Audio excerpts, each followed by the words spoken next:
Hey everyone, tonight we're stepping into a story where the most dangerous weapon wasn't a gun, a bomb, or even a spy's dagger. It was a book.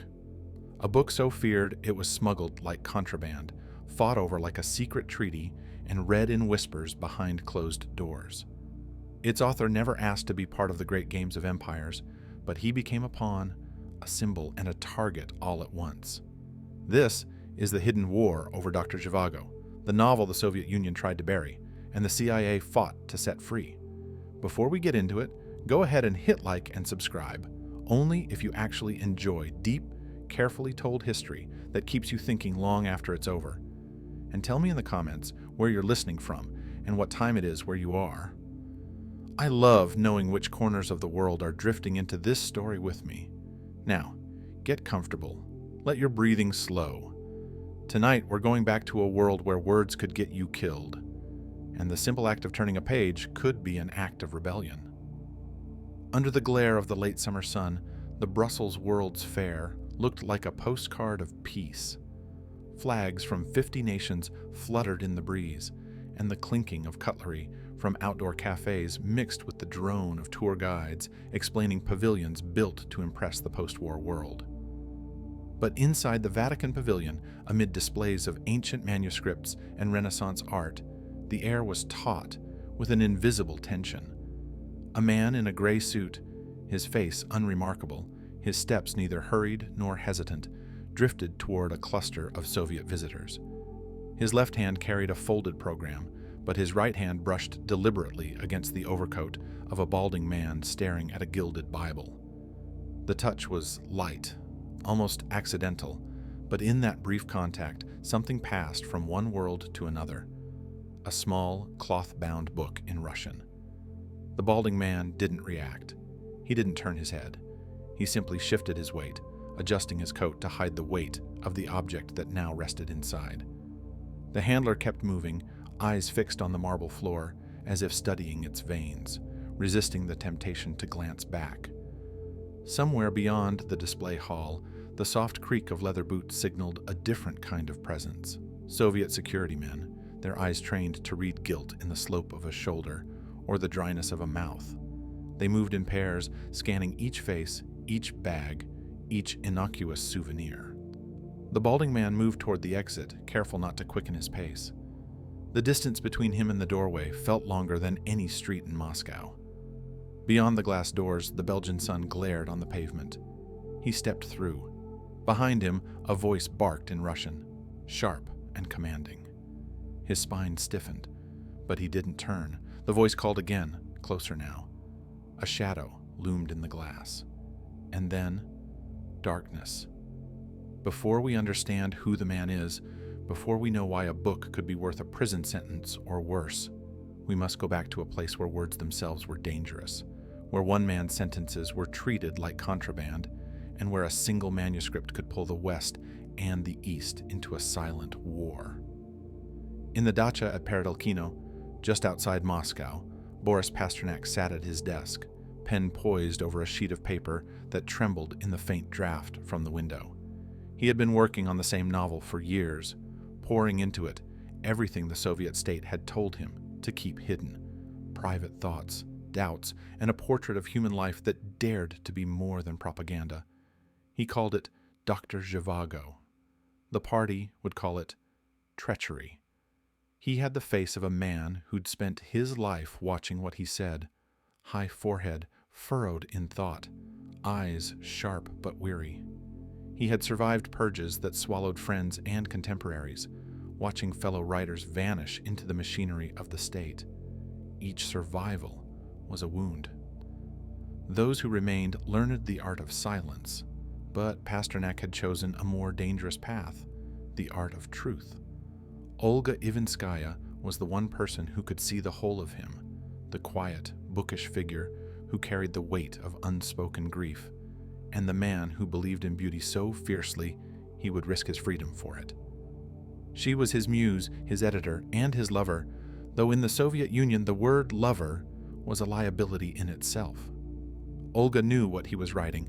She read the chapters as they emerged, her fingers lingering over sentences that a censor would never permit. Her eyes would sometimes flick to the window as she read, listening for the crunch of boots on the path. The KGB had its eyes on Pasternak, though he didn't need to be told. Surveillance in the USSR didn't hide in shadows. It stood in plain sight, letting you know it was there.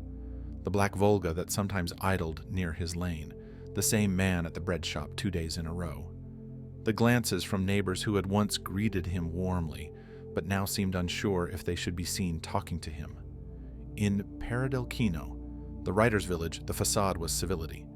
Editors came for tea, spoke politely, and left with drafts folded into their coats, not for publication, but for quiet destruction. State publishers knew better than to openly confront a writer of Pasternak's stature, but they knew their duty. "It is unprintable," one editor whispered to him, glancing toward the door, as though someone might be listening through it. "I am sorry, Boris Leonidovich. You understand?" And he did. He understood that Dr. Zhivago would never see print in his homeland while the Soviet Union stood. But he also understood that the manuscript was too alive to be locked in his desk forever. Each page he wrote was an act of defiance, but each page he kept was also an act of preservation, for a future he might never see. Outside his window, autumn was pressing in, the birches yellowing, the air damp with the promise of snow. Olga sat across from him, sorting through his scattered notes.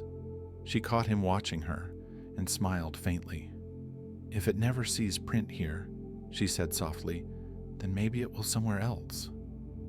Her words lingered. Somewhere else. He had heard rumors, hushed talk among cultural circles, that manuscripts had been smuggled abroad before. Sometimes they appeared in foreign journals, their authors condemned as traitors back home. Sometimes they simply vanished. The risks were enormous. A wrong word to a wrong ear, and you could be accused of espionage. And yet, there was something intoxicating in the thought of the novel finding readers, even if they were thousands of miles away. Pasternak didn't know yet that somewhere in the offices of intelligence agencies across the West, men in suits would soon be looking at his words not as art, but as ammunition. He didn't know that Dr. Zhivago would become a weapon in a quiet, relentless war. A war fought not with bombs but with ideas, in which the battlefield was the human mind. And somewhere far from Paradelkino, in rooms sealed against the outside world, a conversation was beginning. Not about troop movements or missile ranges, but about a novel. By the time we return to Brussels, to the man with the book in his coat and the shadow at his back, the reason will be clear. But for now, the air in Pasternak's study was thick with unsaid things, danger, longing, and the unshakable knowledge that the act of writing had already placed him on a collision course with powers far beyond his control. The cold brushed past him, as if the autumn wind had found a way to slip through the thick walls of the Vatican pavilion, though he knew it was not wind at all, but the sensation of being watched. In a crowd of hundreds, every sound seemed magnified, the shuffle of feet over polished stone, the whisper of fabric as coats shifted, the faint creak of a leather strap tightening over a shoulder. Somewhere behind him, a pair of eyes followed his every move, not in the idle curiosity of a fellow tourist, but with the precision of a man trained to see everything that should not be there. He forced his breathing into a slow, measured rhythm, his left hand clutching the program of the exhibition, as if absorbed by the gold leaf pages of an illuminated Bible. The book now pressed against his ribs, still warm from the palm that had passed it to him moments before, felt heavier than it should have. He thought he could hear it, the faint rasp of its spine against the coarse lining of his coat, though of course that was impossible. The object was small enough to vanish inside a pocket, but its weight was not measured in ounces. It was measured in years of prison labor, in the cold stench of a cell, in the tightening noose of suspicion that could follow him all the way back to Moscow. The crowd shifted toward the exit, sunlight pouring out through tall windows where Belgian guards stood beside Soviet security men in plain suits. Each man exiting was paused, spoken to, patted down if his bag seemed too full or his expression too taut. The Soviet security did not look for bombs or guns. They looked for ideas. Ideas could be more dangerous. But before we reached the man's decision, Whether to walk straight into their gaze or to turn into another hall and risk suspicion, we must step away from Brussels, away from the Expo's pavilions and flags, and cross to a place where the idea inside that book had been born, the village of Peredelkino, where the late autumn air smelled of damp birch leaves and wood smoke, and where Boris Pasternak sat at his desk with a pen poised over paper, as if the very act of touching ink to page could summon the knock at the door he had dreaded for years. The study was a cramped room in his wooden dacha, the desk crowded with drafts, letters, and volumes of poetry that had once been safe to print. Outside, the birch trees trembled in the wind, their yellow leaves clinging stubbornly to thin branches. Olga Ivinskaya sat opposite him, reading over a section he had finished the night before. Her eyes moved quickly, lips pressed into a faint line, and he could tell by the stillness of her hands that she had reached one of the passages that would damn him if it ever reached the wrong set of eyes. They lived under the constant gaze of the state, not a gaze that hid in shadows, but one that made itself felt in the open. The black Volga that sometimes appeared at the end of the lane, the familiar figure at the bread shop 2 mornings in a row, the neighbors who now lowered their eyes when they saw him on the path to the post office. The KGB did not need to be invisible to be effective. In fact, its presence was a message. We are here. We are always here. You may write, but we will decide whether anyone will read. He had survived when so many had not. Poets, playwrights, novelists who had vanished into the camps or been silenced in quieter ways. Each survival had left its mark on him, an invisible ledger of guilt and relief. He knew the lines one could cross, and he knew when he had crossed them. Dr. Zhivago was a crossing in every sense, a book about a man's life and loves, yes, but also about the individual spirit against the machinery of ideology. That alone made it unprintable in the Soviet Union. Olga, younger by 2 decades but his equal in intellect, had been both shield and danger to him. Theirs was not a relationship that could be acknowledged publicly without risk, but it was also one the KGB was well aware of. She had read the chapters as he wrote them, her fingers tracing the margins, sometimes pausing over a phrase as if to commit it to memory in case it had to be burned. There was an intimacy in that, an intimacy that made her a target. She knew it, and so did he. In the years they had been together, she had been arrested once already, imprisoned on charges of anti-Soviet agitation that were little more than punishment for her proximity to him. Even now, she had the habit of glancing at the door whenever there was a knock, as if expecting it to be the beginning of another separation. The state's censorship machine was not crude. It did not simply confiscate manuscripts and tear them apart. It was precise, bureaucratic, and suffocating. Editors visited his dacha with apologies in their eyes, hands folded neatly over knees, as they explained that, of course, his novel was a work of genius. But no, it could not possibly pass the Glavlit censors. The party would never permit the misinterpretations it could cause, the harmful image it might give of the revolution. "It is unprintable," one editor had said in a whisper, as if the walls themselves might repeat his words to the authorities. "I am sorry, Boris Leonidovich. You understand." And he did. He understood that it was not the craft of his work that doomed it, but its truth. Yet, he kept writing. Each page was an act of resistance, but each completed draft was also a kind of burden, dangerous to possess, more dangerous to let out of his sight. Rumors had reached him that other manuscripts had made their way abroad, that some had been published in foreign journals or smuggled to émigré presses. Those authors were exiled in print, if not in person, and their names became shorthand for betrayal in Soviet newspapers. But there was also the other side of the rumor, the notion that somewhere beyond the reach of the Kremlin, words could live freely. Olga's voice had been the first to speak it aloud to him, on a night when the lamp burned low and the snow outside muffled every sound but their own breathing. "If it never sees print here," she said, "then maybe it will somewhere else." Somewhere else. He didn't yet know that in offices far from Peredelkino, in buildings whose windows reflected the cold blue light of Washington mornings and London afternoons, Men in tailored suits were beginning to speak his name. They were not poets, not editors, but they understood the value of a story that could bypass the rhetoric of the Kremlin. In their hands, Dr. Zhivago was not only literature, it was a weapon, one more potent than leaflets or broadcasts. In a war where the front lines were invisible, where ideology was the terrain, a novel could be an artillery piece aimed directly at the mind. And so, the path began to curve toward the moment in Brussels, toward the man with the book in his coat and the shadow drawing closer behind him. But here, in the dim study of the dacha, that moment was still far off.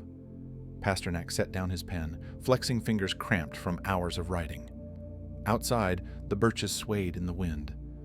Olga looked up from the manuscript and met his eyes.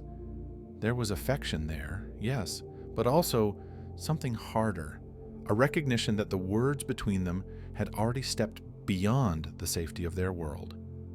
The only question now was how far they would travel, and at what cost. And as he leaned back in his chair, staring at the stack of pages that could not be published in the country of his birth, a quiet certainty settled over him. The novel would leave, and when it did, it would carry his fate with it. Somewhere beyond his sight, forces he could neither control nor fully imagine were preparing to make sure of it. And when they came for it, whether by stealth, by deceit, or by the willing hands of those who believed in him, it would be too late for him to turn back. In Brussels, the shadow moved closer. The voice called again. And the man with the book knew that in the world they all now inhabited, there were many ways to vanish. The days in Paradelkino settled into a strange rhythm. Mornings thick with frost, afternoons laced with the brittle light of winter, nights drawn long by the ticking of the clock in the study. Boris would pace the wooden floor, his slippers whispering against the boards, while Olga sat quietly by the window, mending a shirt or staring into the pale white of the garden. Sometimes he would read aloud to her, whole pages of Zhivago spilling from his lips like something urgent, unstoppable. She listened, smiling faintly, though her hands trembled in her lap. She knew as well as he did that every word that passed between them could become evidence, every page a sentence. The village seemed almost tranquil, children playing in the snow, smoke rising from chimneys, but Boris could feel the invisible net tightening. KGB men did not always appear in leather coats on doorsteps. Often they came in the form of neighbors who asked too many questions, postmen who lingered too long, or drivers who slowed near his gate but never stopped. At night, the telephone rang without anyone speaking. Sometimes it rang 3 times before stopping, an unspoken signal that he was being reminded of his place. His manuscript, a sprawling, deeply human story of love, loss, and survival, was an affront to the very ideology that paid for his roof and food. It dared to put the inner life of an individual, a thinking, yearning, doubting soul, above the needs of the collective. This was more than literature. It was rebellion. And rebellion in the Soviet Union of 1958 had a price. Olga bore the weight of that price more visibly than Boris did. Twice before, she had been arrested and interrogated. Twice, she had survived the black mouth of the Lubyanka prison, though the second time had nearly killed her.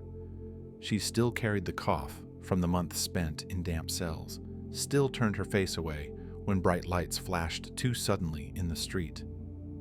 Yet, she stayed by his side, knowing full well that being near him marked her. It was an unspoken truth between them. She would be the first to pay if the state decided to make an example of him. They talked of it rarely, because talking about it made it real. Instead, they wrapped their conversations in poetry, the kind that had made Boris famous before fame became dangerous. She would recite a line and he would finish it, their voices forming a private code. But the KGB had no respect for codes of love.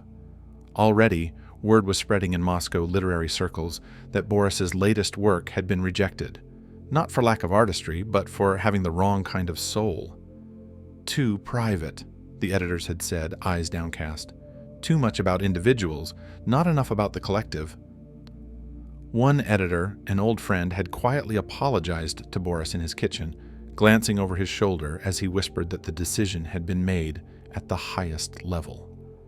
He had then burned a letter in the ashtray before leaving. Boris pretended not to be crushed. He told Olga that the book would find its way into the world somehow. "Even if it has to cross borders without me," he said one night, pouring her tea. She frowned, knowing that in the Soviet Union, crossing borders without permission was a dangerous fantasy. And yet, unknown to her, threads were already being pulled far beyond the fences of Paradelkino.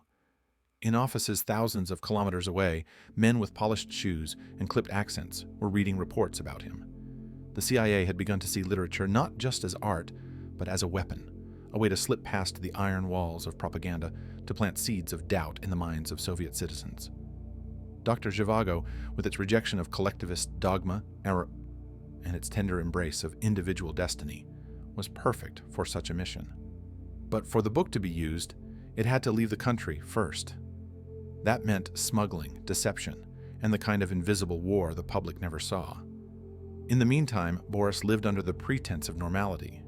He attended small literary gatherings in Moscow, where the air was thick with unspoken allegiances and the smell of cheap tobacco.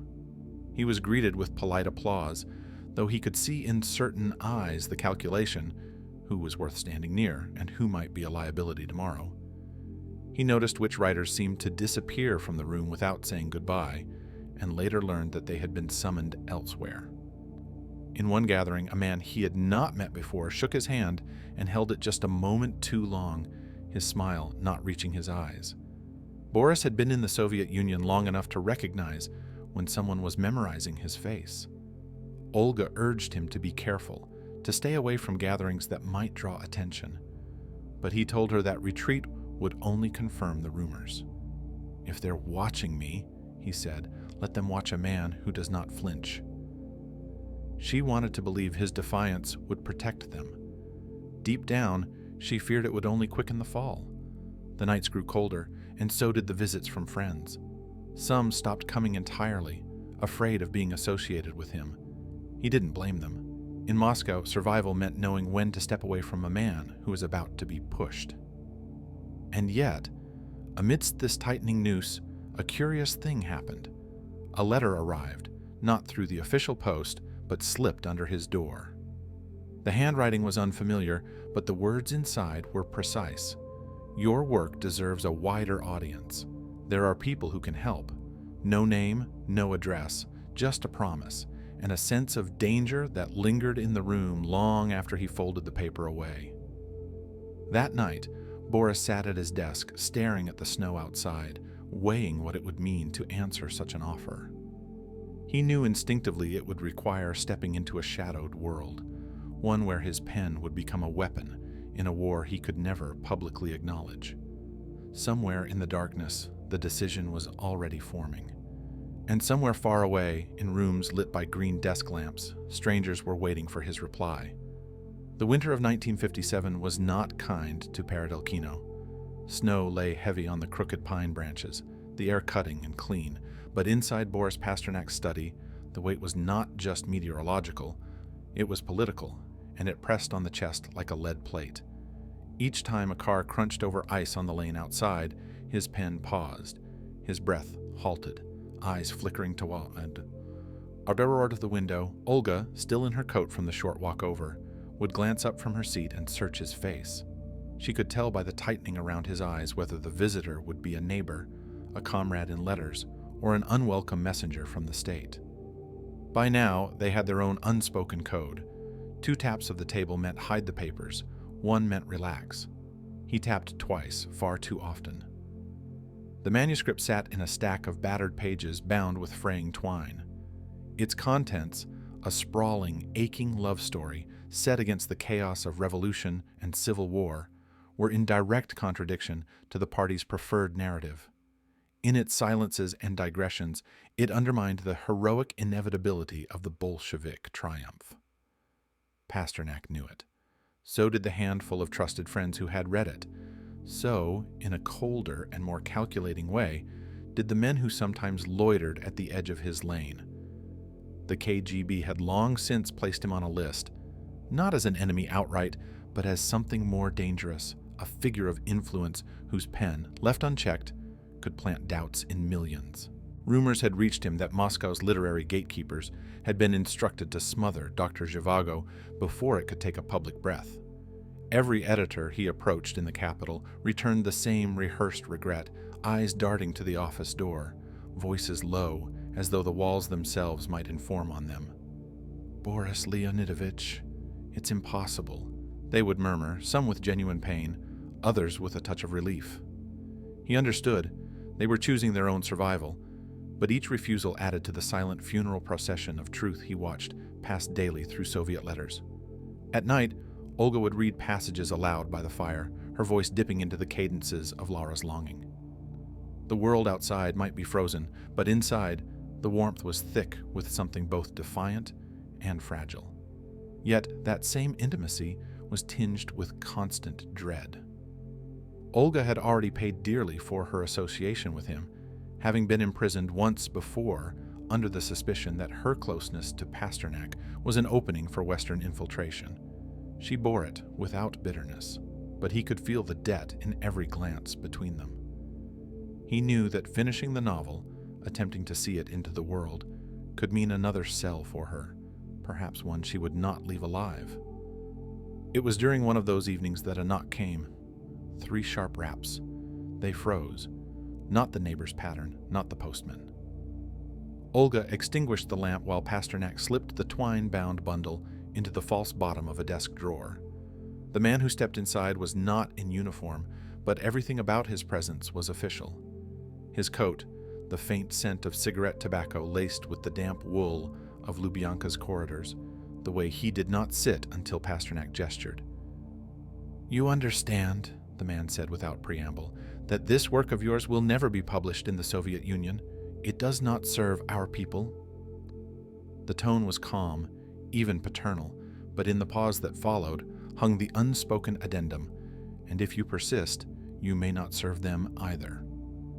Days after that visit, a letter arrived by circuitous means from a man claiming to be an Italian publisher, Giacomo Feltrinelli. He had heard whispers of the manuscript and proposed, with almost casual boldness, to print it abroad. Pasternak felt the burn of temptation immediately, yet he also knew the gesture's lethal weight. To publish outside the Soviet Union without approval was not merely an act of disobedience. It was betrayal in the eyes of the state, treachery in the vocabulary of the KGB. But the thought took root. If the book lived only in the drawers of frightened editors, it would die as surely as if burned. If it crossed borders, it might survive, perhaps even speak to the world about the small, stubborn humanity that endured under the tyranny.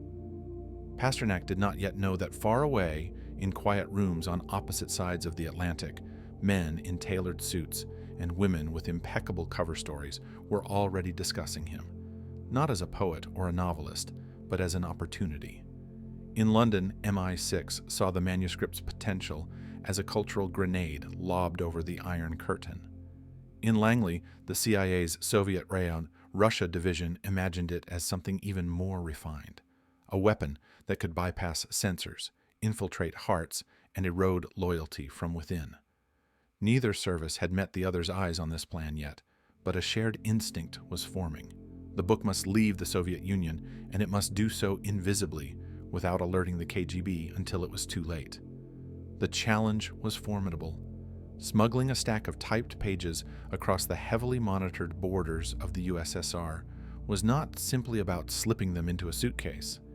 It required layers of deception, false identities, diplomatic channels that could plausibly explain any anomaly. The first tendrils of the plot began not in Moscow, but in the chatter of cultural attachés, in the coded phrases of journalists who were not entirely journalists, in the overlapping circuits of Catholic clerics, foreign correspondents, and émigré intellectuals. Somewhere in this web, a path would be found, or created, for Pasternak's forbidden words to cross into the West.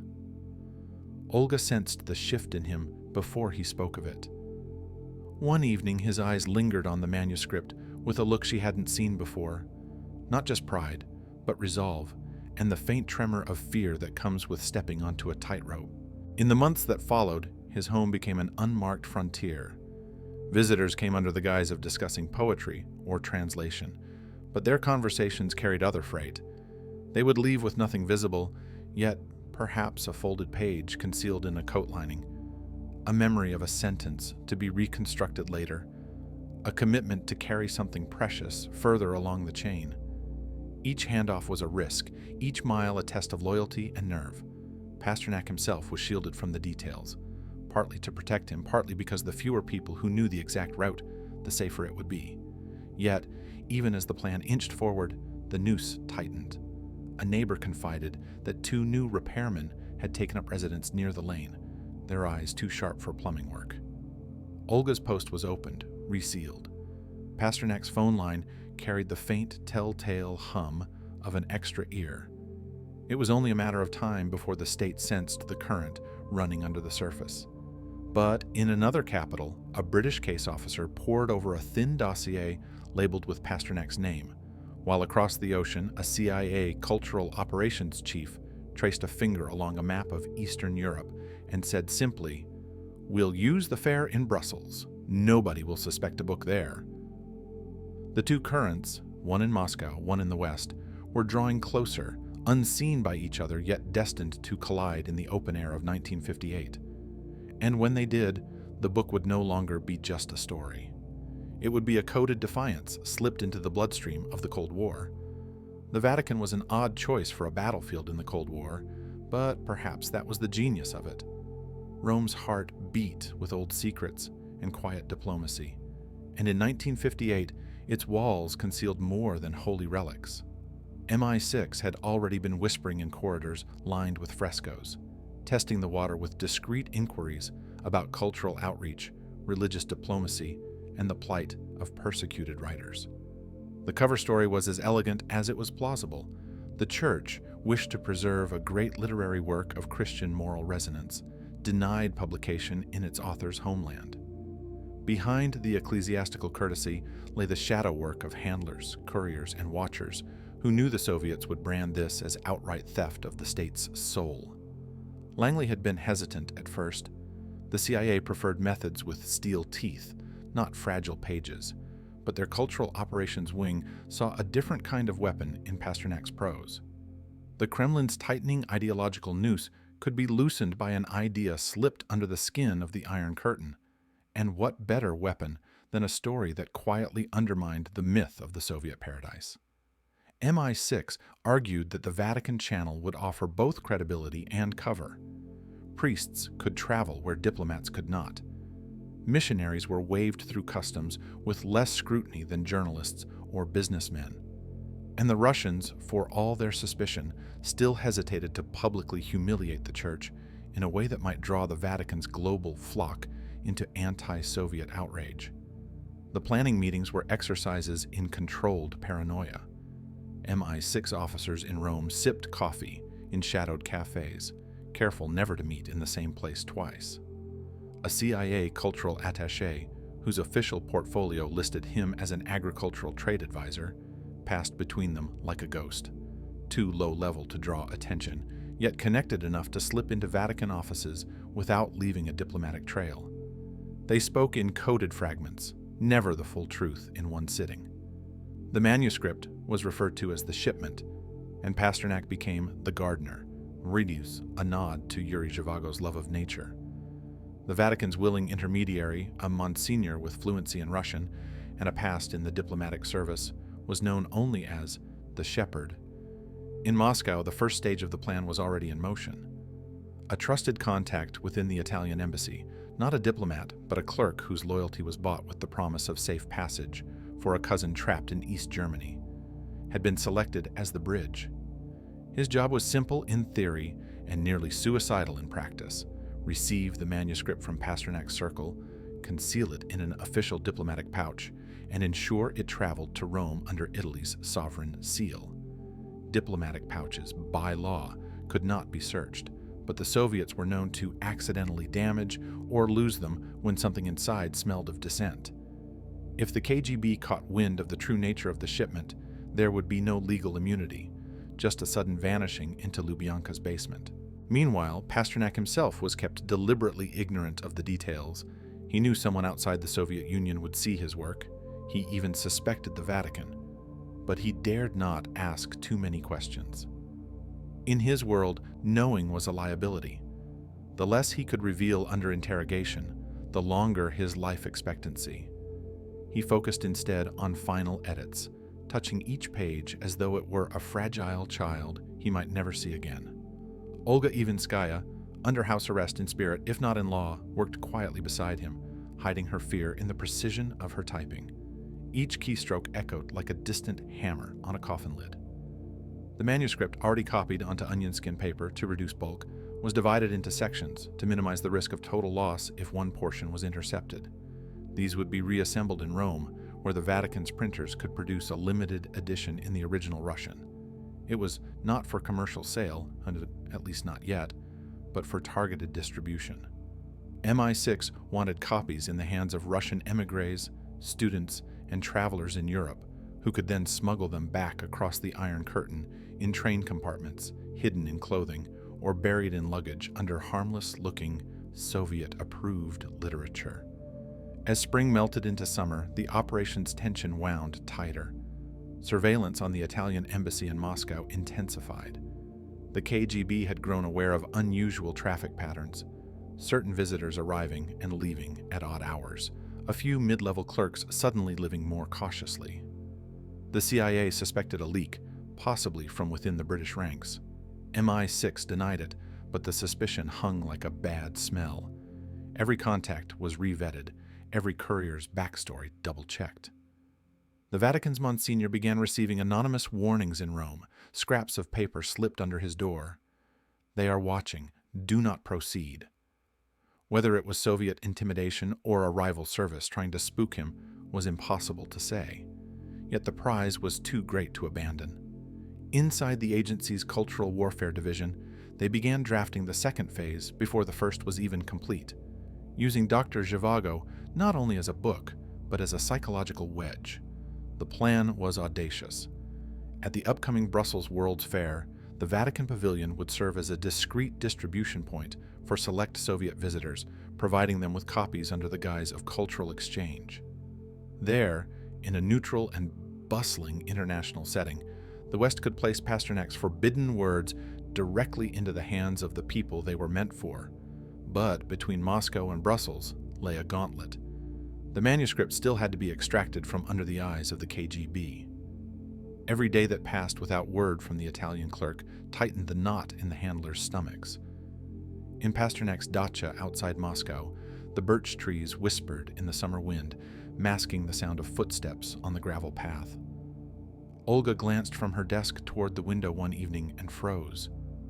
A black Volga sedan sat at the edge of the lane, its engine idling. Two men in dark coats smoked without speaking. It was a warning, silent but heavy. We know. The next day, the clerk finally appeared at the arranged dead drop, an unremarkable park bench in a quieter district of Moscow. Underneath, taped in waxed paper to the metal frame, was the first portion of the manuscript.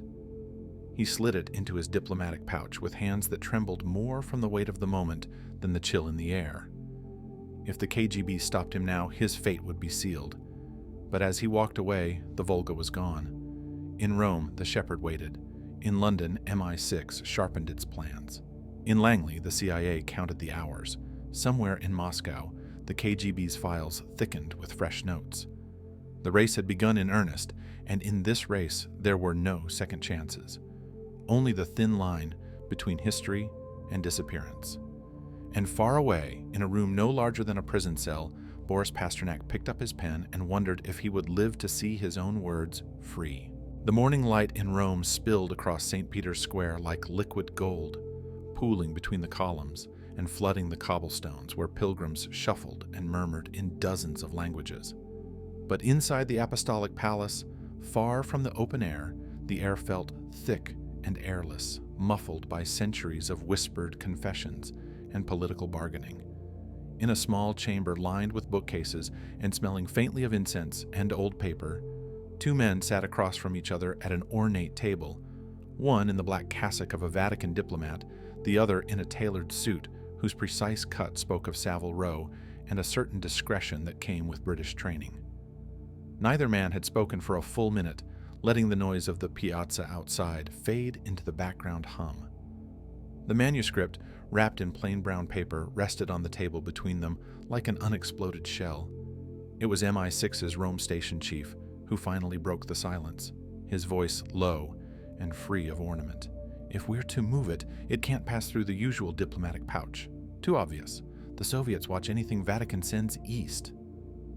The Monsignor's hands were folded neatly on the tabletop, but his knuckles had whitened. He was young enough to still have doubts, but old enough to know when history required silence. "And yet," the priest replied, "there are channels, quieter channels, through which His Holiness's blessings travel without interference." It was the kind of statement that, in this place, meant a great deal more than the words on the surface. Weeks earlier, MI6 had tipped the CIA about the Vatican's growing unease over Soviet repression of religious expression, a potential opening. Langley's officers, working through the Rome station, saw in it a golden opportunity. Dr. Zhivago was more than literature. It was cultural dynamite, proof that Soviet art could flourish outside the iron grip of party realism. If it could be published abroad and reach the eyes of Soviet citizens, it could chip away at the monolith from within. And so, in the dim quiet of Vatican walls, an improbable alliance began to take shape. The Holy See's diplomatic discretion married to the West's covert machinery. The plan was elegant in its simplicity and brutal in its risk. The manuscript, already smuggled from Paradelchino to Italy via sympathetic intermediaries, would be disguised among religious texts bound for Catholic contacts in neutral territory. From there, it would travel under a flag no Soviet agent would dare touch, then surface in a place where East and West mingled under the polite cover of cultural exchange. The chosen location, the Brussels World's Fair, the Grand Expo 58, a glittering neutral stage showcase where nations dressed their ideologies in architecture, food, and art. The CIA's Brussels station prepared for weeks, mapping every gate, studying Soviet visitor schedules, even timing the patrols of security men who wore the blank, heavy faces of professionals. The delivery would happen at the Vatican Pavilion, a serene oasis among the gaudier exhibitions. There, under the watch of guards in discreet dark suits, one of the fair's many cultural visitors, in reality a courier in deep cover, would receive a package no bigger than a paperback, a package that could never be explained away if discovered. As April bled into May, the operation's tempo quickened. MI6 officers ran rehearsals in side streets near Piazza Navona, handing off weighted envelopes under the cover of tourists snapping photographs. CIA case officers conducted quiet meetings in cafes near the Trevi Fountain, leaning close over cappuccinos as they reviewed fallback routes and cover identities. The Vatican liaison kept his face carefully blank at all times, knowing that even an arch of the eyebrow could betray that something more than prayer and liturgy was moving through Rome. And then the morning came. The manuscript, now hidden inside the hollowed-out cover of a Latin religious commentary, left the Vatican's inner library in the hands of a priest who appeared to be nothing more than a learned cleric on his way to attend an ecclesiastical conference. 2 Vatican Swiss guards nodded as he passed through a secure gate, the ancient halberds in their hands belying the modern seriousness of their watch. Outside, a nondescript Fiat waited, driven by an MI6 man whose demeanor was pure chauffeur. The road from Rome to the border was uneventful, deliberately so, the priest reading from a breviary, while the MI6 driver kept the speed steady. At the edge of the Alps, the package changed hands again, this time to a Belgian contact with legitimate ties to the Vatican's charity shipments. By the time the car rolled into Brussels, the city was alive with expo visitors from every corner of the globe, their accents and banners creating a noise loud enough to hide almost anything. The fair itself was a marvel, the atomium gleaming in the sun, pavilions offering everything from Soviet space triumphs to American kitchen appliances, from Congolese dance performances to Japanese gardens. Somewhere amid the throngs, a man in an ordinary raincoat, the CIA's chosen courier, was moving toward the Vatican pavilion. His hand was steady, his eyes unremarkable, his pace measured.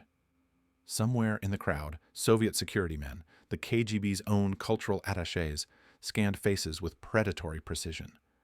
Inside the pavilion, cool marble floors swallowed the sound of footsteps. Visitors moved past religious art and relics, unaware that one display case concealed a far more dangerous relic of the modern world. The Belgian contact stepped forward, murmured something in Latin that sounded like an idle tourist's curiosity, and in the briefest of moments his palm met the courier's coat pocket. The weight of the book was there. So was the danger. The courier moved on, neither hurried nor slow, past a group of Soviet visitors whose expressions suggested nothing, and yet whose eyes took in everything. Outside, in the hard white sunlight, the crowd thickened. Somewhere behind him, he could feel, not see, but feel, the subtle shift of the air that comes when someone's attention locks onto you. He knew the KGB's habit: approach in pairs, one to block, one to question, always polite until the trap closed. The courier's pace remained the same, his route unbroken, until the Vatican pavilion's entrance loomed behind him and the milling bodies of tourists became his shield. But the Soviets were moving now, and the manuscript, and all it meant, was still heavy against his ribs. The crowd at the Vatican pavilion had thinned only slightly as evening bled across Brussels, the air cooling, but the tension knotting tighter in the chest of the man now walking with deliberate calm toward the outer gardens. He felt the object under his coat, its spine pressed like a live wire against his ribs, and knew that every step carried the weight of two worlds colliding. A step too fast, and he would seem hurried. A step too slow, and he would invite suspicion. He could already hear them in his mind: the clack of polished boots, the clipped Russian of questions that had no safe answers, the metal grip of a hand closing over his shoulder. Behind him, just far enough to avoid looking like a tail to the untrained eye, two men in identical gray suits drifted along the path. They were Soviet security, sent ostensibly to observe cultural delegations, but in truth to sniff out ideological rot before it could be smuggled home. And nothing rotted the official Soviet narrative faster than truth bound in paper and ink. He passed a fountain where children tossed coins, the water catching the last slivers of daylight. The sound of it momentarily dulled the thump of his heartbeat. Somewhere behind him, the gray suits had stopped. He didn't dare turn to see why. Ahead, near a lamppost whose yellow bulb flickered weakly, stood another figure, short, slightly stooped, with a newspaper folded under one arm. The stranger's eyes darted past him toward the pavilion gates, as if measuring the timing of something unseen. Then, with a casual half-step forward, the man brushed against him, murmuring something too faint for words, and the pressure under his coat shifted. The book was gone. The relief was instantaneous, but brief, because now the danger had shifted targets. The stranger with the newspaper turned sharply toward a side street, and the gray suits began to move again and then, their pace quickening, their attention narrowing like a lens locking focus. One of them spoke into his lapel, the other adjusted his coat in a way that suggested a weapon wasn't far beneath. The man with the newspaper knew it too. He was walking faster, weaving through pockets of tourists, but his own body language betrayed the truth. He was hunted. The Vatican pavilion's outer wall offered no safety. Beyond it lay the fairground's main artery, alive with food stalls, music, and the occasional police patrol. The stranger slipped into that current, but the suits accelerated, ignoring the polite barriers of the crowd. A woman's startled cry rang out as one of them shoved past. A man carrying a tray of waffles staggered sideways, scattering powdered sugar into the air. Through the haze, the stranger ducked right, into an alley framed by two closed kiosks, and that was the mistake. It was a dead end, or should have been, but from the shadows at the far end, a narrow gate clinked open. A third man appeared, face obscured by a scarf, despite the mild night. The stranger with the newspaper didn't hesitate. He passed through. The gate clicked shut, and just like that, The alley was empty except for the echo of footsteps and the approaching thunder of Soviet security. They skidded to a halt, scanning the space. One of them tested the gate, locked. The other swore under his breath and barked something in Russian, the sound carrying into the night. Somewhere in the distance, church bells began to ring. The hour, or perhaps an unintentional note of triumph. But neither the stranger nor the book were truly safe yet. Because in the Cold War, the real chase didn't end in the street. It continued in the shadows, in coded telegrams, in whispered trades made behind closed doors, where nations gambled with art as though it were a weapon.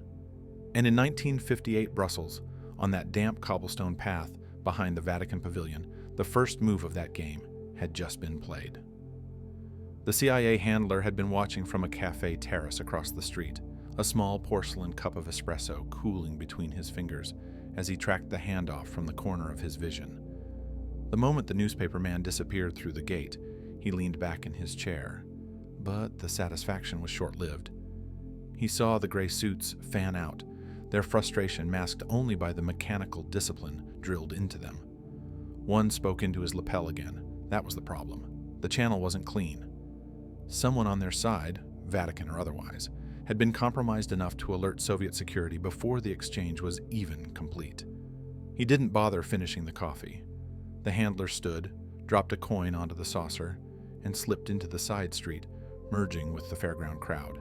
He needed confirmation from the Vatican liaison, and he needed it before the KGB's local residentura pieced together who had actually taken the manuscript.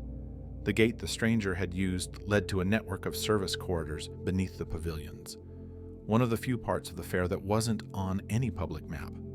That had been the Vatican's ace, a passageway nominally used for moving artifacts and exhibits under secure watch. But the fact that the Soviets had been within seconds of catching the courier meant one thing: there was a leak. By the time he reached the rendezvous point, a narrow utility room that smelled faintly of incense and oil, the Vatican liaison was already there, his black cassock streaked with dust from some hurried detour. His face was pale, lips pressed tight. "You have 10 minutes, he whispered in accented English. "Maybe less. They know the manuscript is not in the pavilion, and I believe they suspect it has moved through our custody."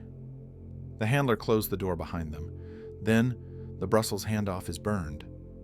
A grim nod. "Unless you get it out tonight." That wasn't the plan. The plan had been a quiet exfiltration over 48 hours, using diplomatic pouches and staggered transport to avoid scrutiny. Now, that luxury was gone. The KGB would be monitoring every Vatican crate, every vehicle, every cleric leaving the grounds. The only shot now was to move the manuscript under a cover so mundane the Soviets wouldn't think to intercept it. But that meant improvisation, and improvisation under pressure was where missions like this went from delicate to catastrophic. The handler tapped his fingers against the wall, thinking fast. "We send it through the Belgian press courier," he said at last. "Journalists come and go all night. No one stops them. Too much risk of international outrage." The liaison's eyes narrowed. "And if they search him? Then we've lost it. And the man." They didn't shake hands. There was no time for ceremony. The liaison left through a different exit, the handler through another, both now moving at speed, but never looking like they were in a hurry. The paradoxical art of spycraft in public view. The manuscript's new custodian, the newspaper man, was already en route to the press building on the far end of the expo grounds, moving in bursts of crowd cover, pausing just long enough to check reflections in glass before slipping on. But the Soviets weren't standing down.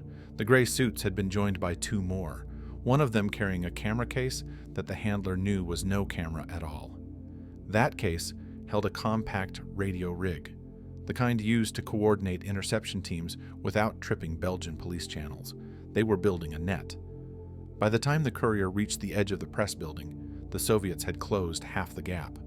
He ducked inside, handed his credentials to the Belgian guard, and disappeared into a warren of narrow hallways lined with typewriters and cigarette smoke. Somewhere between those walls and the street outside, the CIA had to make the final move. Because if the courier made it to the delivery van and out into Brussels proper, The manuscript would be halfway to safety by morning.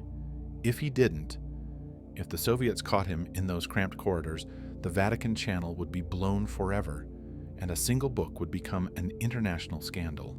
That was when the handler heard it, the heavy tread of boots in sync, moving up fast behind him. Not Belgian police. The rhythm was too precise, the tone too predatory. He didn't turn. Instead, he stepped through the nearest doorway, straight into the thick haze of a press room, where a half-dozen reporters looked up in surprise. Outside, in the corridor, the boots stopped. The silence that followed was worse than the sound itself. And somewhere between the handler's pounding pulse and the distant hum of printing presses, the decision was made. They were going to have to run for it. The marble corridors of the press building seemed to warp and tighten around him, every echo of his footsteps ricocheting back like a warning. The CIA handler's collar was damp with sweat, though the spring air outside was cool. Somewhere in the jumble of journalists, fair guides, and official escorts, the Soviets were threading closer. He could feel it in the unnatural way conversations hushed when he passed, in the glimpse of the same beige overcoat 2 corners in a row, in the flicker of a face he didn't recognize, leaning briefly into a doorway and vanishing. He didn't look back, not fully. Looking back was an admission. Instead, he adjusted the small leather folio under his arm, making sure the flap was closed over the contents that had consumed months of patient planning and risk. It didn't feel like a book now. It felt like a detonator. The building was a strange mix of bustling life and bureaucratic choke points. Glass-walled rooms held reporters hammering typewriters, the metallic clatter mingling with the low murmur of interviews in multiple languages. The handler wove between them with a polite nod here, a quiet pardon there, careful never to break into the kind of speed that would alert both friend and foe that something was wrong. That was the balancing act, to move fast enough to outpace the net, but slow enough to pass as a man with nothing to hide. Behind him, 2 shadows fell into the rhythm of his stride. Not close, but not far. They were patient, professionals, the kind that didn't need to grab your arm. They just had to keep you in sight until the building's geometry worked in their favor. He turned down a narrow hall lined with brass nameplates of news agencies, letting the soft hum of an electric fan mask his breathing. He could hear footsteps now. Just 1 pair? 2? Impossible to be sure without breaking cover. His mind worked the map of the building in reverse. The quickest route to the far exit was through the International Press Gallery, a cavernous room that fed into a side stairwell. But that route would take him right past a security checkpoint manned by guards who knew him by face but not by name, and who might be all too willing to hand him over if the right authority leaned on them. A sudden clatter behind him, a dropped camera tripod, snapped his nerves tight. It could have been an accident, or it could have been the signal. He moved, not a run, but the kind of purposeful, decisive walk that forced people to get out of your way without you having to break pace. The door to the press gallery loomed ahead, its frosted glass panels glowing with the light beyond. He slipped through into a sea of noise, flashes popping, shutters snapping, reporters barking questions at some suited dignitary on a small podium. For a moment, he was invisible in the chaos. He angled toward the side aisle, letting a knot of photographers shield him. Then, a gap in the crowd betrayed him. He saw the beige overcoat again, now closer, eyes locked. The man's lips moved in a short, clipped command to someone out of sight. The handler's pulse slammed in his ears. He cut sharply toward the side exit, pushing through a set of swinging doors into the stairwell. The echo of his shoes on the metal treads rang like gunshots. Down 1 flight, 2. He didn't dare look over his shoulder, but the heavy, deliberate sound of pursuit closed in. On the landing, a janitor's cart blocked part of the turn. He slipped past, nearly snagging his coat on a mop handle, then barreled through the last set of doors into a dim side corridor that smelled of ink and paper. This was the press building's underbelly. Fewer people, more shadows. Perfect for a handoff or an ambush.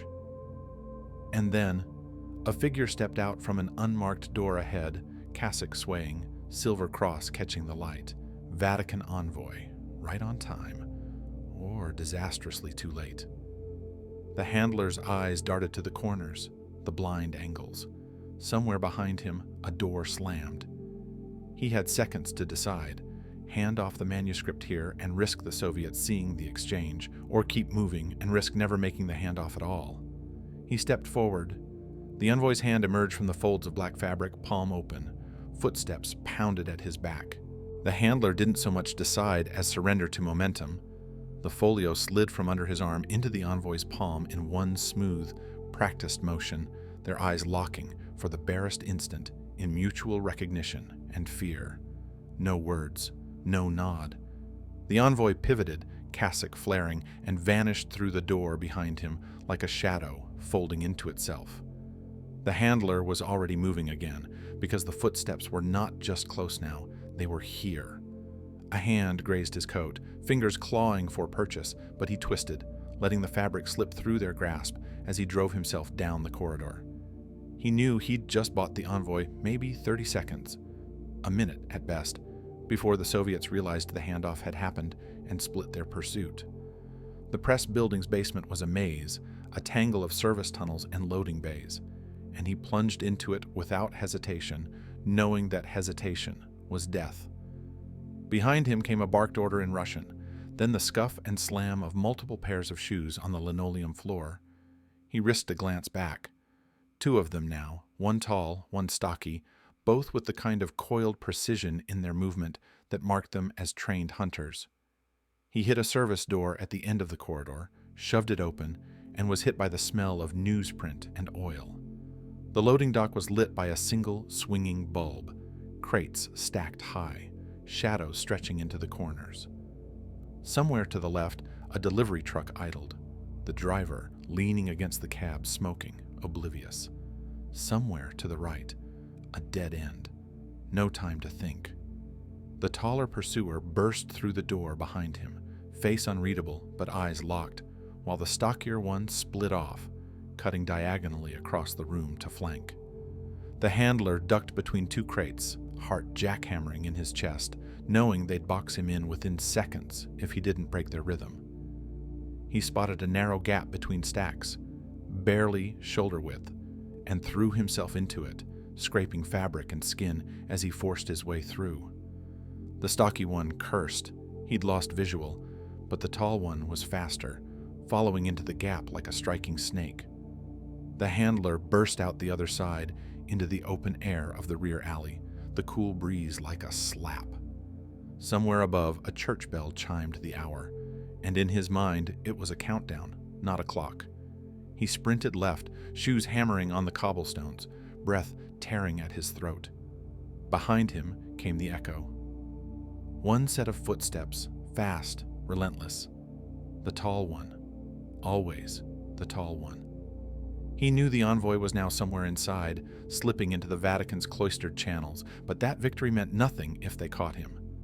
Because if they caught him, they'd tear him apart until they found a thread to pull, and sooner or later, that thread would lead straight back to the envoy. And the manuscript. The alley bent hard right. He took it without slowing, vaulting a low stack of wooden pallets, landing hard and rolling with the impact, scraping his palms raw. He came up running, past the reek of a fishmonger's stall, past an open door spilling warm light, and the startled face of a woman holding a wine jug. The footsteps were still there. No, closer. And then from the end of the alley, a flicker of movement. Another figure stepping into view, blocking the way. Not beige coat, black suit, no expression, no badge. The handler realized, with the cold clarity of someone seeing their own autopsy in advance, that this was no longer just the Soviets. Someone else was in play. The black-suited man didn't flinch as the handler skidded toward him, just adjusted his stance, weight settling evenly, like a boxer waiting for the bell. Behind, the tall Soviet's footfalls quickened, the rhythm sharp and decisive. The handler had maybe 4 strides before they closed on him from both ends. A flash of movement above, too late to parse, and then a figure dropped from the fire escape into the narrow gap between them, boots hitting the cobblestones with a meaty thud. The new arrival was in a drab gray overcoat, no insignia, a small pistol in one gloved hand, held low but ready. His gaze flicked from the handler to the Soviet, then to the man in the black suit, calculating, measuring. The Soviet didn't break stride. He barreled forward, drawing a blade so short it barely caught the light. Something meant for close, ugly work. The black suit moved in at the same time, but his hand dipped inside his jacket for something heavier, and the handler felt the seconds shatter into knife-edge fragments. The gray coat snapped his pistol up and fired once, the sound deafening in the confined alley. The bullet smacked into the brick just over the Soviet's shoulder. Not a miss, a warning. The Soviet froze mid-step, blade still in hand, eyes narrowing. The black suit hesitated just long enough for the handler to pivot toward the wall, one palm hitting the rough stone, and spring sideways into the tiny space between an overturned crate and a trash bin. Splinters and rust tore at his coat as he forced himself through. But it broke the triangle. He wasn't between them anymore. Now the three men were facing each other directly, the handler crouched just beyond, chest heaving, watching as the air in the alley turned molten with tension. No one moved for 3 long heartbeats. Then it broke. The Soviet lunged for the gray coat, blade slashing low. The black suit stepped in at the same instant, hand now fully inside his jacket, bringing something out. The shape unmistakable, the barrel catching the dim light. The gray coat twisted, caught the Soviet's wrist, and yanked hard, forcing the blade down into the cobblestones with a metallic clack. The black suit's weapon cleared his jacket, and that was when the handler realized it wasn't a pistol at all, but a stubby, compact camera, the kind intelligence men used when a document couldn't leave a room, but its image could. The manuscript. They all wanted the manuscript. Somewhere, far behind, a car engine revved, once, twice, and tires squealed against wet stone. The handler's pulse spiked. That was the Vatican envoy's extraction car. It was moving. If these three stayed locked like this for even another few seconds, the manuscript might still make it out. But if the black suit got his shot, or the Soviet broke free, the handler made his move. The collision happened in a burst of movement that no one fully saw until it was already tearing the air apart. 3 forces, 3 agendas, all compressed into the width of a narrow Brussels alley. The Vatican courier had the briefcase hugged tight to his ribs. The weight of the manuscript inside, heavier than paper, had any right to be. His breath was white in the damp chill, and the soles of his shoes slapped the cobblestones in a rhythm that seemed to pull the world into focus, until a dark sedan nosed in from the street ahead, its grille like the set jaw of a predator. From the opposite end, 2 shapes materialized out of the shadow, Soviet field operatives in coats that flared like storm clouds, their eyes fixed not on the courier, but on the object he carried. And cutting in from the side, almost late to his own disaster, the CIA handler, an American who had been running on adrenaline and cigarette smoke since dawn, darted in at an oblique angle, his mind already tallying what could be salvaged if everything went to hell in the next 5 seconds. It went to hell in less than 3. The sedan braked hard, tires spitting water, and one of the Soviets surged forward, reaching for the briefcase. The courier twisted, pivoted on the ball of his foot like a man avoiding not just danger, but damnation. And in that same sliver of a second, the CIA man closed in, shoulder slamming the Soviet sideways into the brick. The blow knocked loose an oath in Russian and a splash of blood where cheek met mortar, but it also knocked the briefcase loose from the courier's grip. It spun in the air, too high to catch, too heavy to ignore, before crashing down into the narrow gutter where a thin river of rainwater was already flowing. The Vatican courier dived for it, but so did the second Soviet, their hands colliding with a thud of bone and tendon. The American didn't hesitate. He brought his foot down hard, pinning the case against the slick cobbles, using his whole weight to keep it from being wrenched away. The Soviet's eyes flickered with fury, and his free hand went inside his coat, in a motion that promised something sharp or leaden. That was when the American heard the faintest click, small, metallic, intimate, behind his left ear. Someone else had joined the fight. The alley seemed to contract, the brick walls leaning in, the noise of the city fading to the point where even the rain sounded like it was holding its breath. He didn't turn his head. Turning would invite the bullet, but he caught the reflection of movement in the water by his boot. Another figure, face obscured under the brim of a hat, the barrel of a small pistol held steady and aimed at him. Not Soviet, not Vatican, Belgian maybe, local security, or worse, a freelancer who didn't care who paid as long as the object in play was worth dying for. In the space of one pounding heartbeat, the American weighed every option and came up with none that didn't end in at least one death, maybe his own. He tightened his foot on the case, felt the Soviets straining against him, and realized that if he gave them even half a second of slack, they'd be gone with it. The Vatican courier crouched low, locked eyes with him. There was something there, pleading maybe, or a command, the kind of look that said, "Do not let them have it, no matter what happens to me." The pistol's hammer drew back. The sound was obscene in its precision. Then the alley erupted. It started with a shout from the far end, French accented, sharp, and then a burst of motion as two plainclothes men barreled in, their coats unbuttoned, revealing the bulge of holstered pistols. Belgian police. The Soviets released their grip instantly, melting backward into the shadows in a fluid retreat born of long practice. The man with the pistol by the American's ear vanished just as fast, slipping sideways into a doorway before the newcomers had a line of sight. The sedan at the far end squealed in reverse, disappearing around the corner in a spray of water. The CIA man bent, grabbed the briefcase, and without a word shoved it into the courier's chest. They were moving again before the police even reached them, melting into the tangle of side streets where every shadow seemed alive with the echo of what had just almost happened. The air still smelled of cordite and cold rain, and the Americans' pulse hadn't slowed when they finally ducked into a side entrance of a print shop that smelled of ink and oil. The courier set the briefcase on a workbench, wiped his hand across his mouth, and let out a shaky laugh that had no joy in it. "Half the city knows now," he said in accented English, glancing toward the darkened window. "This channel won't hold another day." The American nodded once, his jaw tight. "Then we don't have another day. We move it tonight."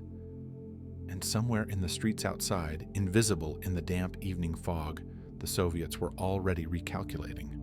They had lost this round, but the game was not over. Not until the manuscript was in the hands of someone they could not reach. And that, they believed, was still far from certain.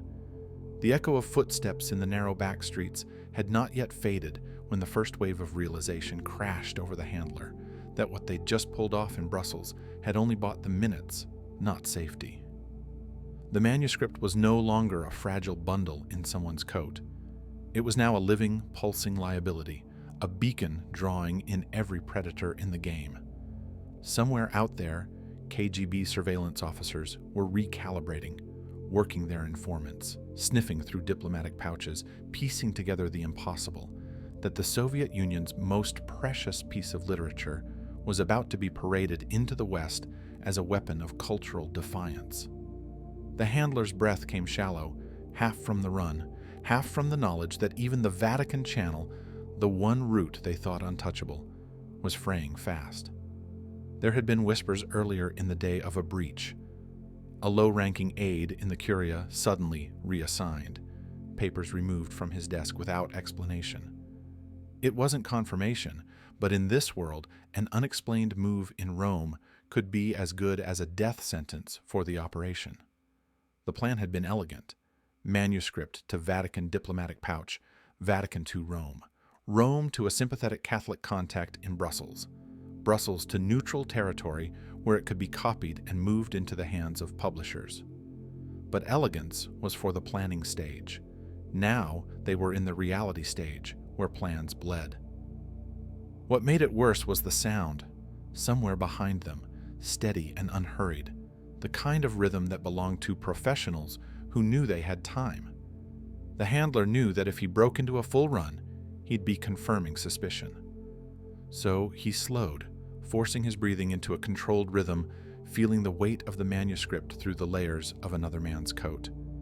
The courier, a quiet Belgian who'd never been this close to the edge, was pale and trembling, his mouth twitching as if he were suppressing the urge to ask, How much farther? A right turn took them past the back entrance of a press building, its heavy doors standing ajar. The handler made a choice without announcing it, guiding the courier inside with a faint pressure on the elbow. The smell of ink and paper hit instantly. The sound of rolling presses was almost a living thing, vibrating in the chest, masking other noises. Workers glanced up but didn't question. Strangers were not unusual here if they carried themselves with purpose. The handler navigated the labyrinth of machinery and shadow, deliberately steering away from the obvious exits. Somewhere above, metal catwalks rattled with footsteps, the echo impossible to pin down to one direction. He caught sight of the courier's reflection in a smudged pane of glass, wide-eyed, uncertain, fingers brushing the hidden package as if to reassure himself it was still there. The first sign they weren't alone came in the form of silence. A machine that should have been clattering stopped mid-cycle. The absence of noise was a blade against the skin. The handler's mind ran calculations. 2 KGB? 3? Maybe more? The Soviet style in Western Europe wasn't to send an army.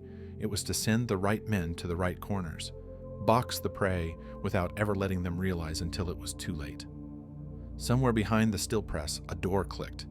Not slammed, clicked. Small sounds had meaning here. He steered the courier toward the rear service stairwell, the kind that looked disused, its iron rail cool under his fingers.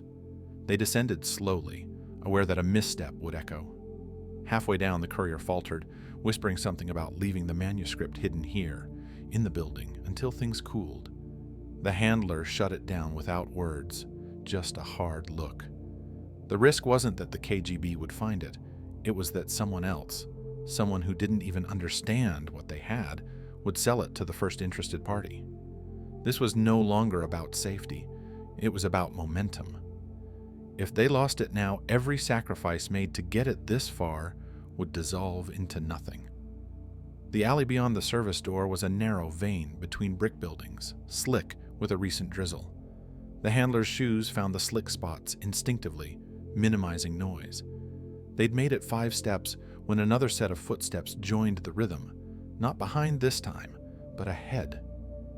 A figure emerged from the fog at the far end, not running, just standing, watching. The handler knew the type, not an assassin, not yet, but a wall in human form, a stopper to keep the prey in the cage, while the rest of the team closed in. He turned subtly, scanning for another route, when movement to his left drew his eye. A side door opening, a shadow leaning out. It wasn't KGB, the cut of the coat, the sharp glance. It was MI6. Unplanned, unannounced, and entirely unwelcome. In an operation like this, even your friends could become a threat if they weren't part of the circle. MI6 had their own interests in the manuscript, leverage over the Soviets, bargaining chips in cultural propaganda. The Vatican channel had been built on trust and invisibility. MI6's presence here was like a flare in the night. For a second, the handler weighed it. 3 factions in a single alley, all aware of each other now, all calculating. He could hand the manuscript to MI6 and buy a temporary escape from the KGB, but he knew too well that temporary in this game often meant permanent, in a way you couldn't reverse. He could try to break past the Soviet at the far end, but that would trigger a chase in the open, and open chases were coin tosses at best. The Vatican channel was hours from collapse. MI6's intentions were murky, and the KGB was close enough to taste their breath. The courier shifted, sensing the knife-edge tension, his hand tightening around the manuscript until the leather creaked. Somewhere in the fog above, church bells began to toll the hour, the sound rolling over the alley like a countdown. The handler's pulse synchronized with it, each peal a reminder that the window was closing, not by minutes, but by seconds now. The MI6 officer took 1 step forward, eyes flicking to the courier's coat. The KGB man at the far end adjusted his stance, the faintest tilt of his head signaling readiness. The handler didn't know yet which way he'd move, but he knew that when he did, it would have to be without hesitation, without thought, because in this alley, between the presses and the fog, a moment's pause was the same as surrender. The decision was made in less than a heartbeat, but in that instant, the trajectory of the entire operation shifted. The manuscript, still warm from the grip of the last man who dared touch it in public, was no longer just an object. It was the detonator to a Cold War landmine, and everyone in the alley knew it. The wet cobblestones shone under the pale light, their sheen broken only by the shuffling feet of men who didn't belong together, all moving at once, none willing to blink first.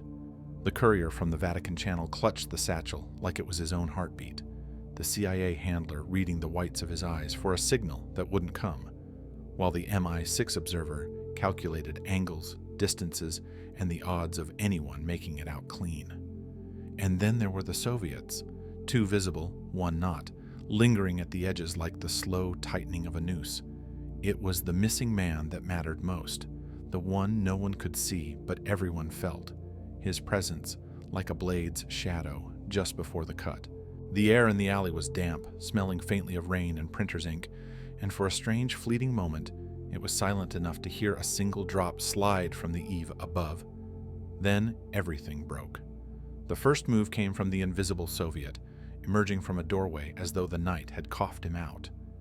His hand was in his coat, but whether for a weapon or a signal, no one waited to find out. The MI6 man lunged, not at the satchel, but at the courier's elbow, wrenching him sideways into the mouth of a narrow passage.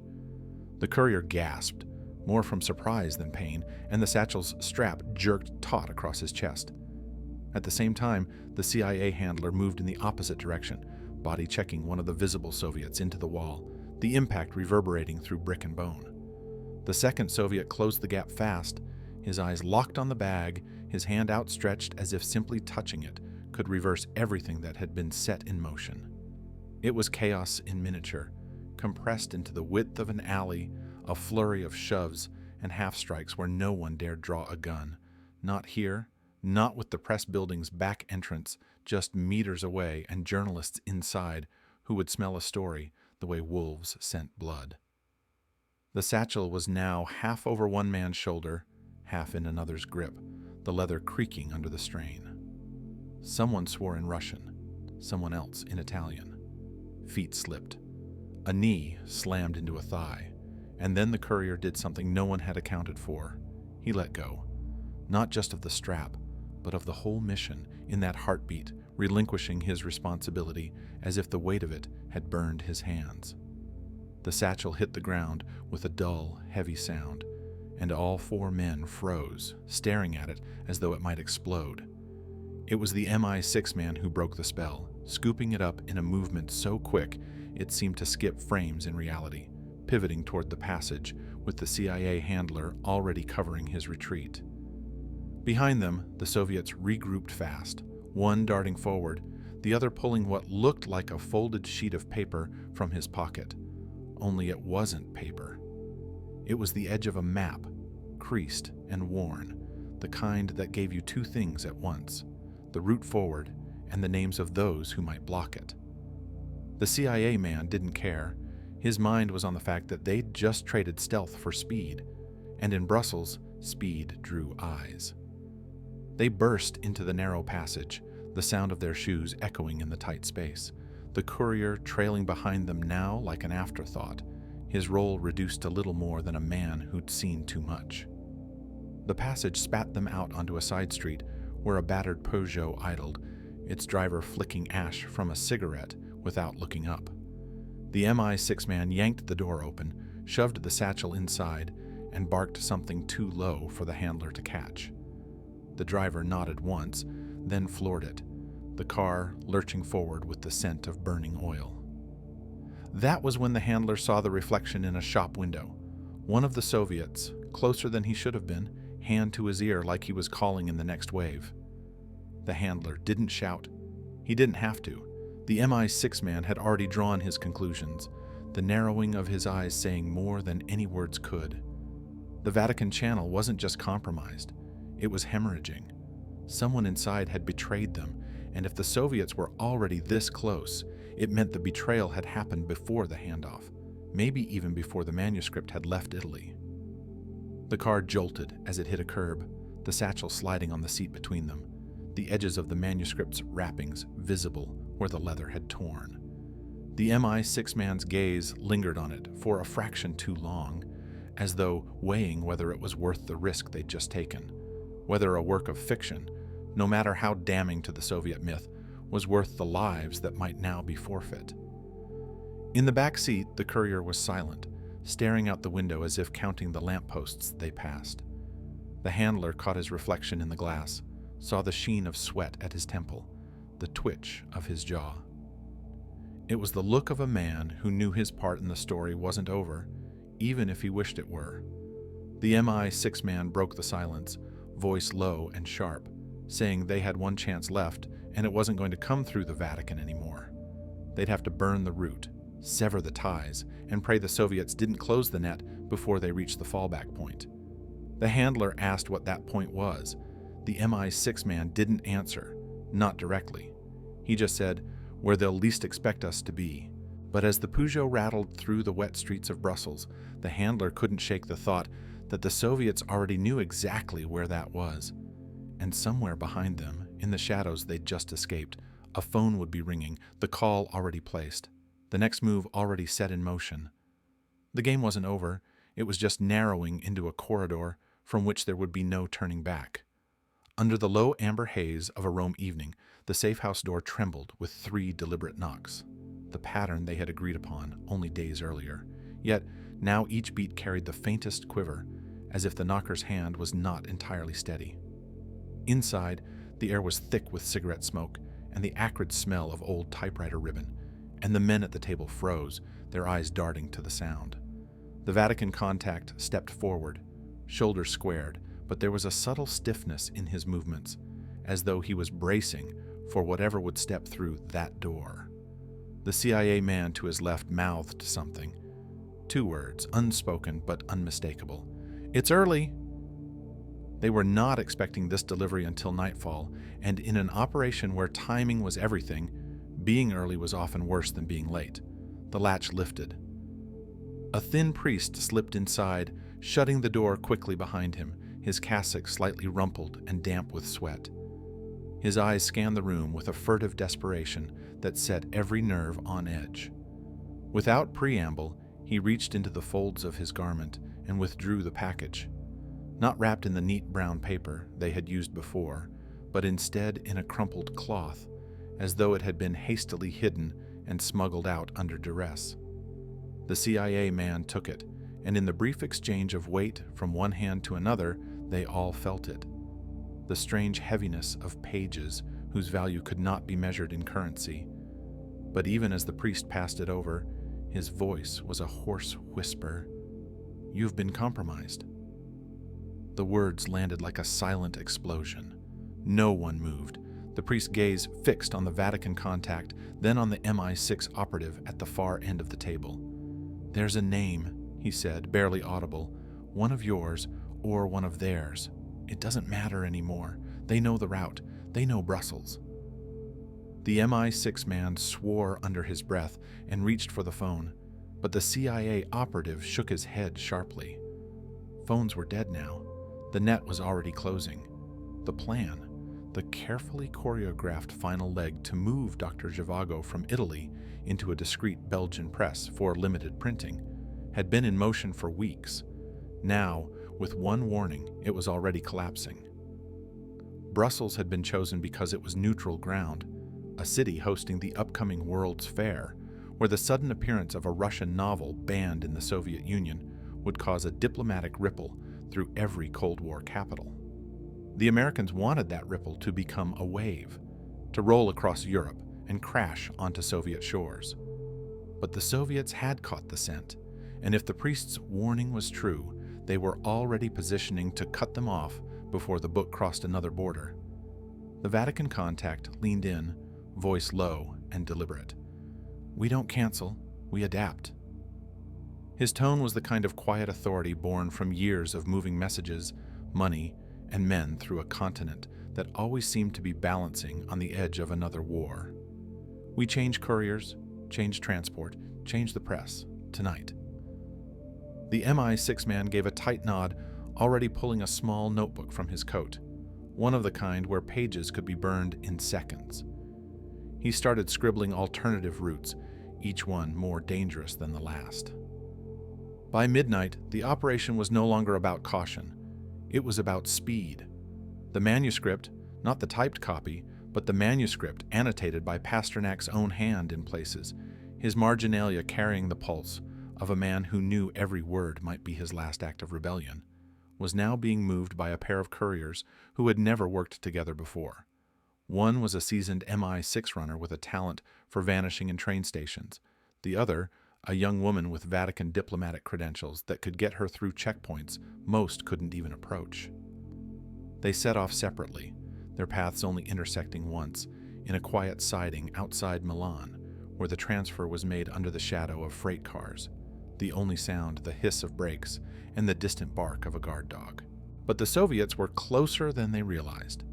In Moscow, the KGB's Department of Special Tasks had been tracking every whisper of Pasternak's movements since word of the manuscript's first escape months earlier.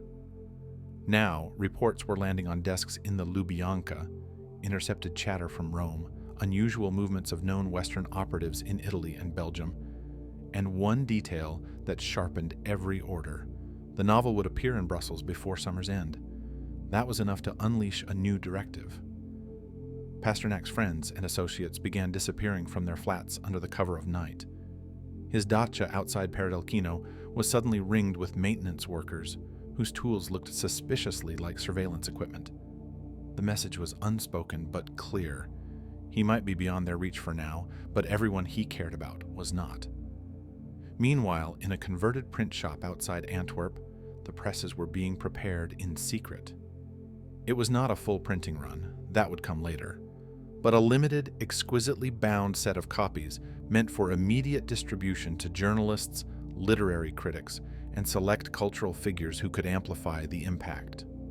The CIA cultural officers overseeing the project knew they were gambling not just with Soviet anger, but with the delicate trust between themselves and their European partners. If any of this leaked too soon, the backlash could damage more than just the operation. It could fracture alliances that had taken years to build. The first test print came off the press in the early hours of the morning, the ink still faintly damp. The American officer held it up, running his fingers lightly over the embossed title. It was real now, not just an idea or a plan, but an artifact that could be touched, passed hand to hand, carried into the heart of the world's most contested cultural stage.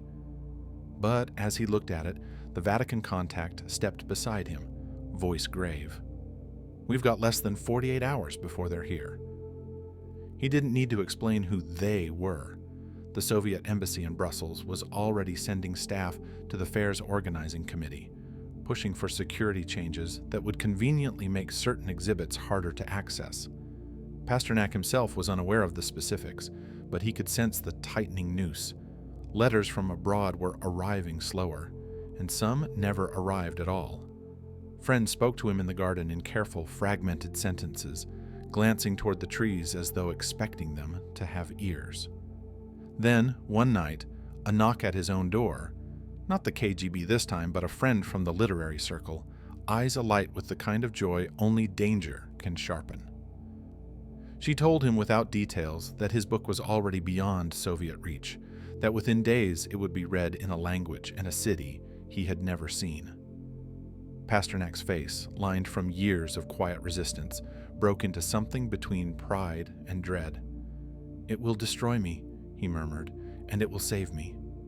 The last leg into Brussels was a blur of forged documents, hidden compartments in delivery trucks, and couriers moving separately across borders. Twice, Soviet agents came close, once at a checkpoint outside Liège, where a Belgian customs officer, working quietly with MI6, delayed them with an hour-long paperwork review while the real cargo slipped past on an unmarked van.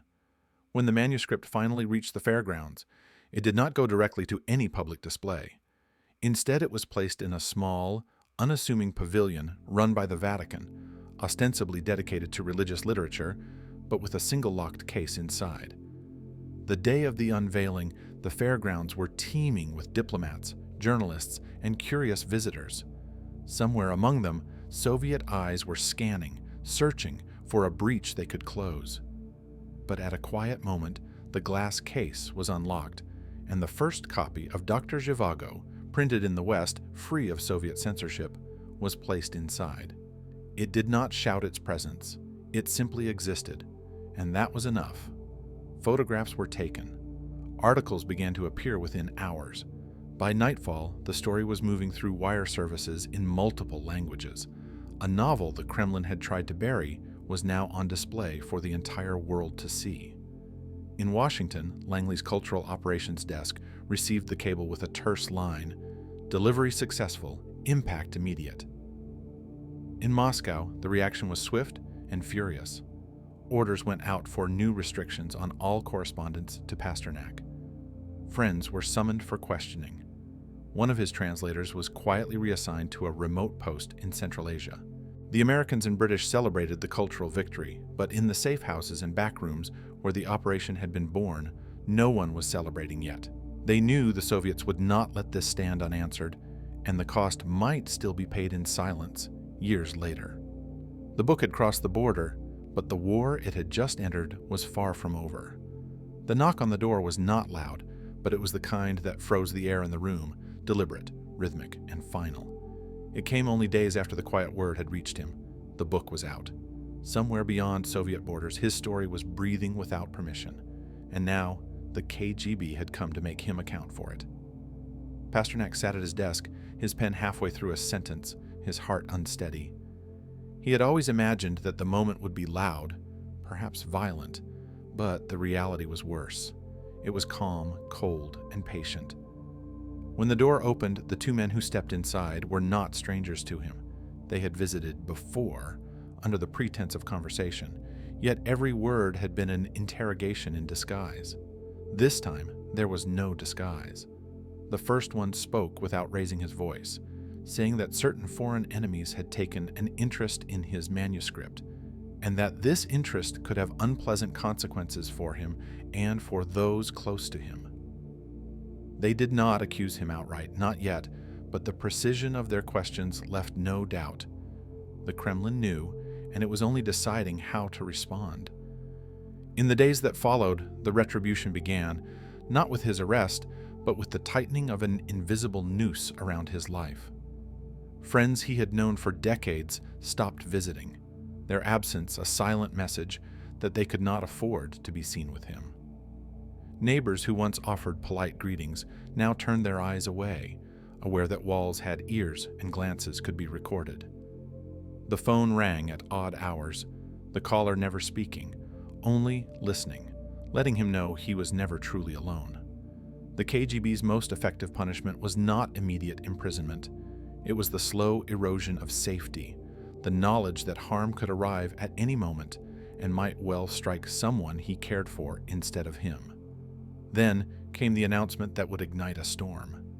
In October 1958, the Nobel Committee awarded him the Prize for Literature, a recognition that in another life might have been the proudest moment of his career.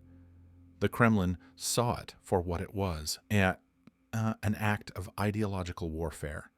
The book's appearance in the West had already humiliated them. Now, this award threatened to make Pasternak into a symbol. Soviet newspapers erupted with denunciations, branding him a traitor and accusing him of collaborating with Western intelligence. Colleagues were forced to sign public letters condemning him, a ritual humiliation that made some weep in private, but left no room for refusal. Then came the threat that broke whatever resistance he had left, the quiet suggestion that if he accepted the award, he would be stripped of his citizenship and exiled from his homeland, never to return. The choice was impossible: to take the honor and lose the land he loved, or to refuse it and live under the shadow of those who had crushed him. He sent the telegram declining the prize. The words were polite, even grateful, but they masked the weight of a man watching a dream become a weapon against him. For the CIA and MI, 6 officers who had labored to free his novel from Soviet control, the Nobel Prize was both triumph and tragedy. They had succeeded in giving the West a potent cultural victory. one that could be paraded before the world as proof of the intellectual suffocation behind the Iron Curtain. But they also knew the cost would be measured in human lives and broken spirits.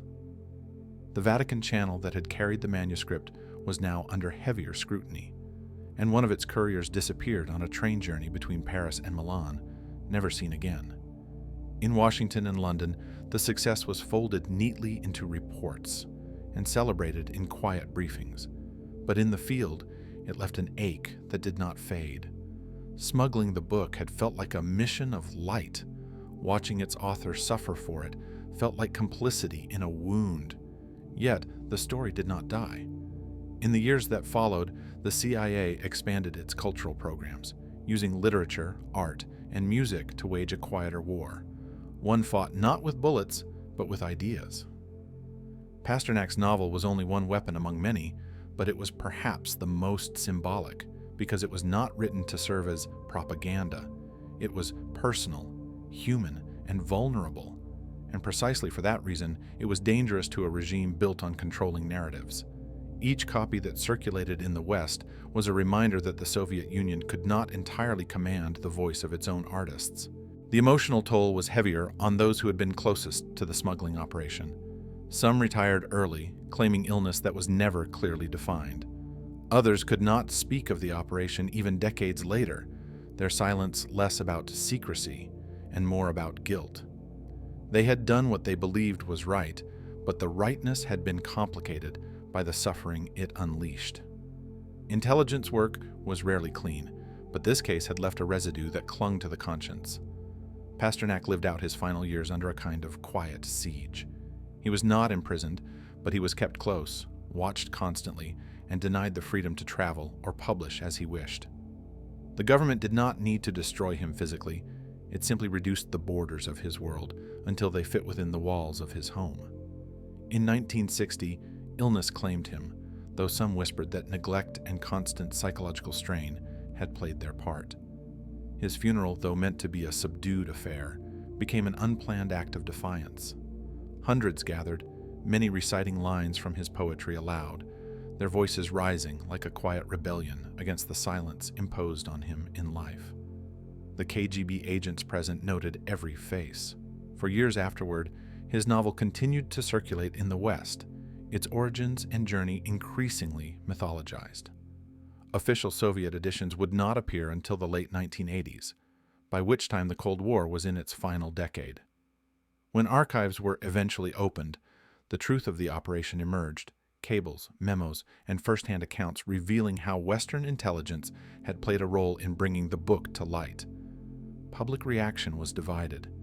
Some admired the ingenuity and resolve of those who had risked much to give the world a masterpiece. Others saw it as proof that even beauty could be exploited by power. Yet, the deeper legacy lay not in the politics, but in the enduring truth that a story could slip through walls higher than any fortress, that a book could live in the hands of strangers long after its author had been silenced. Pasternak had once written that he wanted to be remembered not for his political position, but for the way he had tried to tell the truth of life as he saw it. That truth had outlived the machinery of control arrayed against it. In the end, Dr. Zhivago was more than paper and ink. It was a quiet insurgency, a pulse that traveled across borders without a passport, proving that sometimes the most enduring victories in history are not won by armies, but by the persistence of a single human voice. They say the last page is the quietest part of any book, but the truth is that the story of Dr. Zhivago never ended. It simply went underground. For years after the dust seemed to settle, whispers moved through the corridors of old embassies and aging safe houses, carried by men and women who could never quite leave the past behind. In Moscow, the KGB kept files fat with clippings and anonymous notes, every mention of Pasternak's name carefully recorded, as if the act of writing it down might keep the ghost contained. But the book kept slipping the noose, printed in new languages, hidden in suitcases, read under bedsheets in countries where the knock on the door could still come at midnight. The Vatican files, sealed and yellowing, sat in a quiet archive that few dared to open, their contents hinting at backroom deals between priests and spies, a communion of necessity that blurred the line between salvation and strategy. In Washington and London, the declassified memos came much later, decades after the men who had signed them were gone, revealing a truth that was both proud and bitter. They had fought a war with paper and ink, and though they had won that battle, it had cost them lives they could not publicly honor. Somewhere in the countryside outside Paradelkino, the wind still moved through the birch trees where Pasternak once walked, their pale trunks like sentinels, standing guard over a man who had been both celebrated and condemned, claimed and abandoned. His grave, simple and unmarked by official recognition, became a pilgrimage site, not just for lovers of literature, but for those who understood that a sentence, carefully placed, could be more dangerous than a rifle. By the time the Cold War itself crumbled, the novel had passed into the hands of millions who would never know the men who had risked everything to move it across a border. They would simply read and feel and carry it forward the way a flame is carried from one candle to the next. And that, perhaps, was the greatest victory of all, that in a century obsessed with power, one of its most enduring triumphs was not a conquest of land or an empire's fall, but a story smuggled in silence that outlived the men who thought they could control it.